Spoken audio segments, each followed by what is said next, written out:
Dari 15 kecamatan di Kabupaten Luwu Utara, Sulawesi Selatan, sudah 7 kecamatan masuk zona hijau. Salah satunya Kecamatan Sabang Selatan. Sebab, sudah tidak ada kasus coronavirus di wilayah tersebut. Dari 7 kecamatan itu yakni, Kecamatan Sabang Selatan, Sabang, Baebunta Selatan, Baebunta, Sukamaju Selatan, Malangke Barat, Mapedeceng dan Kecamatan Rampi.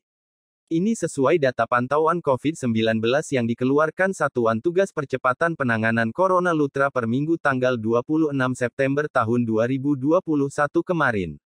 Hingga Senin tanggal 27 September tahun 2021, jumlah total orang terkonfirmasi positif coronavirus di Kecamatan Sabang Selatan 130 konfirmasi hidup dan konfirmasi meninggal 5 orang. Hal tersebut disampaikan Sudarmi Idrus, SKM Kepala Unit Pengelola Teknis atau UPT Pusat Kesehatan Masyarakat atau PKM Kecamatan Sabang Selatan pada DTV di ruangannya, Desa Pompaniki Kecamatan Sabang Selatan. Sampai hari ini, Senin tanggal 27 September tahun 2021 data yang keluar dari Satgas Coronavirus untuk kasus konfirmasi positif tidak ada penambahan kasus dan secara kumulatif jumlahnya mencapai 130 kasus, dengan jumlah kasus kematian 5 orang, sebut Sudarmi panggilan akrab Kapus Sabang Selatan. Kepada baik pengunjung puskesmas di Poli dan UGD atau di masyarakat. Ya, kalau turun ke posyandu dan ternyata ada yang bergejala itu tetap dilakukan testing. Kemudian selanjutnya untuk mencegah penularan itu tetap menerapkan protokol kesehatan secara disiplin. Dalam hal ini menggunakan masker ketika keluar rumah. Kemudian selanjutnya juga bahwa peningkatan cakupan vaksinasi ini menjadi salah satu untuk peningkatan kekebalan ya, supaya masyarakat bisa tercegah dari penularan COVID-19.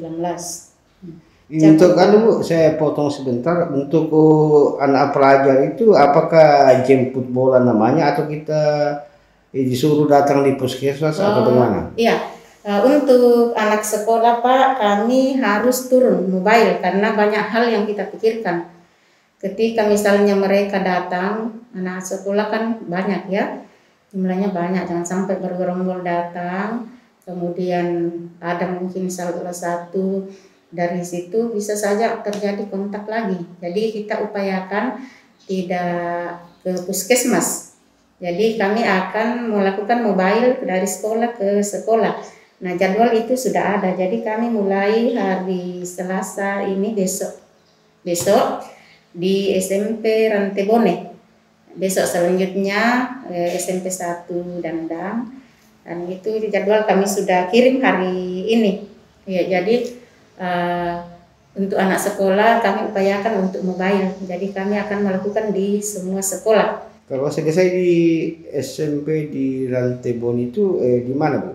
Di SMP 1 Dandang. Dandang. Iya. Oh iya. Harapannya Ibu untuk masyarakat dengan para pelajar? Ya, jadi kami berharap kepada orang tua dan guru untuk mendukung program ini melalui kepada orang tua agar mendampingi anaknya ketika dilakukan vaksinasi. Ini harapannya ketika anak ini mempunyai riwayat penyakit itu petugas bisa mengetahui. Jadi orang tuanya bisa komunikasi kepada dokter pada saat screening bahwa si anak ini punya riwayat penyakit tertentu. Dan kami berharap bahwa ketika anak ini tidak didampingi orang tuanya, bisa orang tua menyampaikan kepada gurunya. Jadi gurunya yang akan mendampingi pada saat dilakukan vaksinasi. Ini dimaksudkan agar ketika si anak ini punya riwayat penyakit tertentu itu bisa disampaikan ke dokter pada saat melakukan screening. Nah, sehingga kalau memang tidak layak untuk divaksinasi itu tidak dilakukan vaksinasi. Ini untuk mencegah terjadinya kejadian ikutan pasca imunisasi atau KIPI. Jadi kami sudah bersurat ke sekolah agar sekolah itu menyampaikan ke orang tua masing-masing siswa agar mendampingi anaknya pada saat dilakukan vaksinasi. Nah, itu yang kami lakukan. Untuk vaksinasinya Bu ke pelajar ini kapan dimulai? Insya Allah dimulai besok. Di sekolah mana? Di SMP Rantebone. SMP seluruh dulu baru SMA atau bagaimana? Setelah SMP Rantebone itu ke SMP 1 Dandang, ya, dan SMP dan SMA ya, menjadi sasaran dia. Lanjutnya, oleh karena itu kami pihak tenaga kesehatan, pemerintah kecamatan, Polri, TNI, kepala desa serta jajarannya, selalu menghimbau masyarakat di setiap desa untuk selalu taat, patuh, disiplin dalam protokol kesehatan, bila keluar beraktivitas selalu pakai masker. Semoga Kecamatan Sabang Selatan bisa kita pertahankan zona hijau COVID-19 ini, pesannya. Justus melaporkan untuk DTV.